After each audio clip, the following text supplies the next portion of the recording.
ಶಹೀದರಾದರೂ ಕೂಡ ಅವರ ಶರೀರವು ಚಿತ್ರವಾಗಿ ಹೋದರೂ ಕೂಡ ಯಾವುದೇ ಒಬ್ಬ ಫಿಲಿಸ್ತೀನಿನ ಜನರು ಕೂಡ ಅಲ್ಲಿರುವಂತಹ ಇಸ್ರಾಯೇಲಿಯರ ಜನರ ಕಾಲನ್ನು ಹಿಡಿದು ನಮ್ಮ ಜೀವ ರಕ್ಷಣೆಯನ್ನು ಯಾರು ಕೂಡ ಬೇಡುವುದಾಗಿ ನಾವು ಕಾಣುತ್ತಿಲ್ಲ. ನಮ್ಮ ಧರ್ಮವನ್ನು ಬಿಟ್ಟು ನಾವು ನಿಮ್ಮೊಂದಿಗೆ ಬರುತ್ತೇವೆ, ನಮಗೆ ಜೀವದಾನವನ್ನು ನೀಡಿ ಎಂದು ಹೇಳಿ ಯಾವ ಒಬ್ಬ ಫಿಲಿಸ್ತೀನಿನ ಮಕ್ಕಳು ಕೂಡ ಅವರು ಹೋಗುತ್ತಿಲ್ಲ. ಅವರೊಂದಿಗೆ ಒಂದು ಪ್ರತೀಕ್ಷೆಯ ಒಂದು ಮಾತಿದೆ. ಹುಜೂರ್ ಅಕ್ರಮ್ ಮುಹಮ್ಮದ್ ರಸೂಲುಲ್ಲಾಹಿ ಸಲ್ಲಲ್ಲಾಹು ಅಲೈಹಿ ವಸಲ್ಲಂ ಅವರು ಹೇಳಿದಂತಹ ಒಂದು ಮಾತು ಏನಾಗಿದೆ? ಆ ಮಾತು ಲಾ ತಕೂಮು ಸ್ಸಾ, ಕಿಯಾಮತ್ ದಿವಸ ಸಂಭವಿಸುವುದಿಲ್ಲ. ಎಷ್ಟರವರೆಗೆ ಎಂದರೆ ಹತ್ತಾ ಯದಹಕು ಔಲಾದಲ್ ಕುದುಸಿನ ಮಕ್ಕಳ ಮುಖದಲ್ಲಿ ನಗು ಅರಳುವ ತನಕ ಇಲ್ಲಿ ಕಿಯಾಮತ್ ದಿವಸ ಸಂಭವಿಸುವುದಿಲ್ಲ. ಇಂದು ಎಷ್ಟೇ ಬೇಕಾದರೂ ಅಕ್ಕರೂ ಕೂಡ, ಎಷ್ಟೇ ಬೇಕಾದರೂ ಅಕ್ರಮಗಳಿಗೆ ಒಳಪಟ್ಟರೂ ಕೂಡ ಮುಂದೊಂದು ದಿವಸ ಬರಲಿದೆ. ಕುದುಸಿನ ಮಕ್ಕಳು ಸಂಭ್ರಮಿಸುವಂತಹ ಒಂದು ದಿವಸ ಬರಲಿದೆ.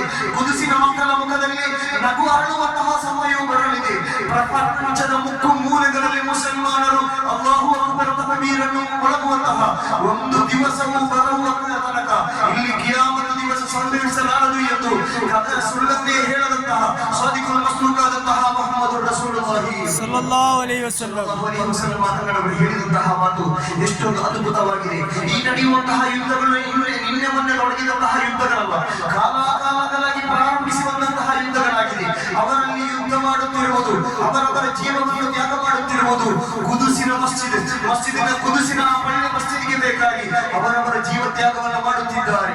ಅವರು ಎಲ್ಲವನ್ನು ಬಿಟ್ಟು ಅವರು ದಾರಿ ಮಧ್ಯೆ ಬಂದು ನಿಂತಿದ್ದಾರೆ. ನನ್ನ ನೆಚ್ಚಿನ ಮುಸಲ್ಮಾನರೇ, ನಮ್ಮೊಂದಿಗೆ ನಾಳೆ ಅಲ್ಲಾಹನು ಕೇಳುವಂತಹ ಒಂದು ಸನ್ನಿವೇಶವಿದೆ.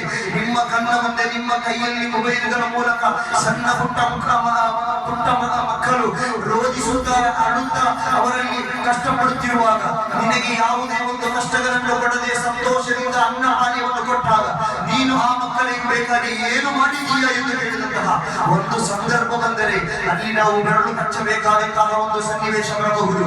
ನನ್ನ ನೆಚ್ಚಿನ ಸಹೋದರರೇ, ಒಂದು ಹಿಡಿ ಅನ್ನಕ್ಕೆ ಬೇಕಾಗಿ ಆ ಹೋರಾಟದಲ್ಲಿ ಕಷ್ಟಪಡುತ್ತಿದ್ದಾರೆ ನಮ್ಮ ಸಹೋದರರು. ಒಂದು ಹಿಡಿ ಅನ್ನಕ್ಕೆ ಬೇಕಾಗಿ ಮಾತ್ರವಲ್ಲ, ನೆಲದಲ್ಲಿ ಇರುವಂತಹ ಮಣ್ಣುಗಳನ್ನು ಹಿಕ್ಕಿ ತಿನ್ನುತ್ತಿರುವಂತಹ ಕುದುಸಿನ ಮಕ್ಕಳು ಅಂತಹ ಕಷ್ಟ ಕಾರ್ಪಣ್ಯಗಳಲ್ಲಿ ಕಲಿಯುತ್ತಿರುವಂತಹ ಸಂದರ್ಭದಲ್ಲಿ ಒಂದು ಭಾಗದಲ್ಲಿ ಬಾಂಬ್ ಸ್ಫೋಟಗಳ ಮೂಲಕ ಕೈಕಾಲುಗಳು ಛಿದ್ರವಾಗುತ್ತಿದೆ. ಕೈಕಾಲುಗಳಿಲ್ಲದೆ ಮಕ್ಕಳು ಕೂಡ ನರಳುತ್ತಿದ್ದಾರೆ. ಇಂತಹ ಸನ್ನಿವೇಶಗಳಲ್ಲಿ ನಾವು ಮಾಡಬೇಕಾದದ್ದು ಒಂದು ಮಾತ್ರ, ರಬ್ಬಾದಂತಹ ಅಲ್ಲಾಹನಲ್ಲಿ ಕೈ ಎತ್ತಿ ಪ್ರಾರ್ಥಿಸಬೇಕು. ಆ ಮಕ್ಕಳಿಗೆ ಬೇಕಾಗಿ ನಾವು ಪ್ರಾರ್ಥಿಸಬೇಕು. ಕುದುಸಿನ ಮಣ್ಣಿನ ವಿಮೋಚನೆಗೆ ಬೇಕಾಗಿ ನಾವು ಪ್ರಾರ್ಥಿಸಬೇಕು.